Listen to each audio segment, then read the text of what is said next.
എന്റെ മക്കളെ ഇന്ന് അമ്മക്കളി പറയാൻ പോകുന്നതേ സാധാരണ എല്ലാവർക്കും ഉപയോഗകരമായിട്ടുള്ള ഒരു വീഡിയോ ആണെന്ന്.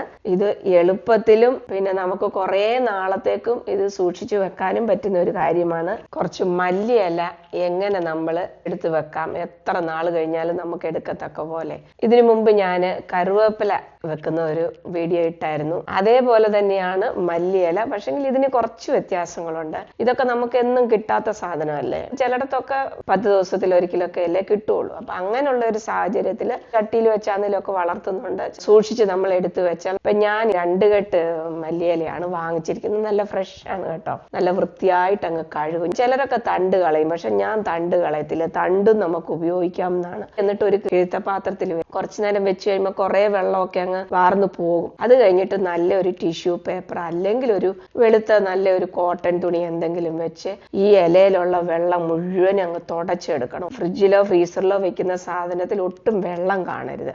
ഇതാണ് ഞാൻ എപ്പോഴും സ്പെഷ്യലാ പറയുന്നത്. ഒരു കട്ടറിൽ വെച്ചിട്ടോ അല്ലെങ്കിൽ എങ്ങനായാലും ചെറുതായിട്ട് പൊടിയായിട്ട് അങ്ങ് അരിയണം. തണ്ട് ചേർത്ത് അരിഞ്ഞിട്ട് ഞാനിപ്പോ ചെയ്യുന്ന കണ്ടല്ലോ, ഇതുപോലെ അരിഞ്ഞിട്ട് നമുക്ക് ഇത് ഫ്രീസറിൽ വെക്കാനാണ് ഒരുങ്ങുന്നത് കേട്ടോ. കാരണം ഇതെന്തിനാ ഇപ്പൊ അരിഞ്ഞെന്ന് ചോദിച്ചാല്, ഇതിനു മുമ്പത്തെ കരിവേപ്പില വീഡിയോ ഞാൻ ഇട്ടെന്ന് പറഞ്ഞില്ലേ, അതിനകത്ത് കരുവേപ്പില ഞാൻ അരിയാതാണ് വെച്ചത്. അതെന്താന്ന് ചോദിച്ചാൽ ആ ഇലക്ക് ഇച്ചിരൂടെ കട്ടിയുള്ളതുകൊണ്ട് നമുക്ക് ഫ്രീസറിൽ നിന്ന് എടുത്തു കഴിഞ്ഞാന്നേലും പൊടിയായിട്ട് അരിയാൻ പറ്റും. പക്ഷെ മല്ലിയില അങ്ങനല്ല. ഫ്രീസറിൽ നിന്ന് വെളിയിൽ എടുത്തു കഴിഞ്ഞ ഒരു 10 സെക്കൻഡ് ആകുമ്പോഴത്തേക്ക് അത് കൂടുതലും വെള്ളത്തിന്റെ അംശം ഉള്ളത് കൊണ്ട് നമുക്ക് കയ്യിൽ പിടിച്ച് മുറിക്കാൻ പറ്റാത്ത ഒരു സിറ്റുവേഷൻ ആവും. അതുകൊണ്ട് നമ്മൾ വെക്കുന്നതിന് മുമ്പ് അരിഞ്ഞു വെച്ചാൽ കുറച്ചുകൂടി ഈസിയാണ്. ഞാനിപ്പോ ചെയ്തിരിക്കുന്നത് നിങ്ങൾ കണ്ടല്ലോ, ഇതുപോലെ ഒരു സിപ്ലോ കവർ എടുത്ത് ഇത് നീറ്റ് അങ്ങോട്ട് പാക്ക് ചെയ്യുക.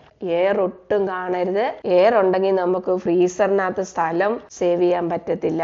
അതൊരു മെയിൻ കാരണമാണല്ലോ. ഫ്രീസർ എല്ലായിടത്തെയും ചെറുതായിരിക്കുമല്ലോ, ചില ഫ്രിഡ്ജൊക്കെ ഉള്ളല്ലോ വലുത്. അപ്പൊ അതിനകത്ത് നമുക്ക് ഒത്തിരി സാധനം ഇങ്ങനെ എയറോട് കൂടി വെച്ചാല് വേറെ സാധനങ്ങൾ വെക്കാൻ പറ്റും. അതിനാണ് ഞാൻ എപ്പോഴും പറയുന്നത് എയർ കളഞ്ഞിട്ട് വെക്കണമെന്ന് പറയുന്നത്. സിബ്ലോക്ക് ലോക്ക് ചെയ്ത് വെച്ച് കഴിഞ്ഞാൽ നിങ്ങൾക്ക് എപ്പോ വേണമെങ്കിലും എത്ര നാളായാലും നിങ്ങൾക്ക് അത് എടുത്ത് ഉപയോഗിക്കാൻ പറ്റും. അതുകൊണ്ട് ഒന്നും ഫ്രഷ്നെസ് ഒന്നും മാറിപ്പോകത്തില്ല. എല്ലാ കറികൾക്കും ഇടാം. പിന്നെ തണ്ടെടുത്തെന്ന് ചോദിച്ചാല് ചിലർക്കൊക്കെ തണ്ടൊക്കെ കണ്ടു കഴിഞ്ഞാൽ ഇഷ്ടപ്പെടത്തില്ല. അങ്ങനെയുള്ളവർക്ക് ഇതൊരു പ്രശ്നമല്ല. കാരണം നമ്മൾ പൊടിയായിട്ട് അരിഞ്ഞിട്ടുകൊണ്ട് ഈ തണ്ടൊന്നും വേർതിരിച്ചെടുക്കാനും പറ്റത്തില്ല. പിന്നെ കടുവ വറക്കുന്നതിനകത്തോട്ട് ഈ കരിയാപ്പിലയുടെ കൂട്ടത്തിൽ ഇതും കൂടെ അങ്ങോട്ട് ഇട്ട് കഴിഞ്ഞാൽ ആർക്കും ഇത് വേർതിരിച്ചെടുക്കാൻ പറ്റത്തില്ല. അതുകൊണ്ട് ഇഷ്ടം ഇല്ലാത്തവർക്ക് പോലും ഇത് കഴിക്കാൻ പറ്റും. ഇത് പക്ഷെങ്കിൽ നല്ല സാധനമാണ്, വിറ്റമിനുള്ള സാധനമാണ്, നല്ല ദഹനത്തിനുള്ള ഒരു സംഭവമാണ്. അപ്പൊ ഇത് നിങ്ങൾക്ക് എല്ലാവർക്കും ഇഷ്ടപ്പെട്ട് കാണുമെന്ന് വിചാരിക്കുന്നു. അടുത്ത ഇതുപോലത്തെ ഒരു വിശേഷമായിട്ട് അമ്മക്കളി വരാം. അതുവരയ്ക്ക് നിങ്ങൾ എല്ലാവരും അമ്മക്കളിയെ പ്രതീക്ഷിച്ചിരിക്കണം കേട്ടോ മക്കളെ.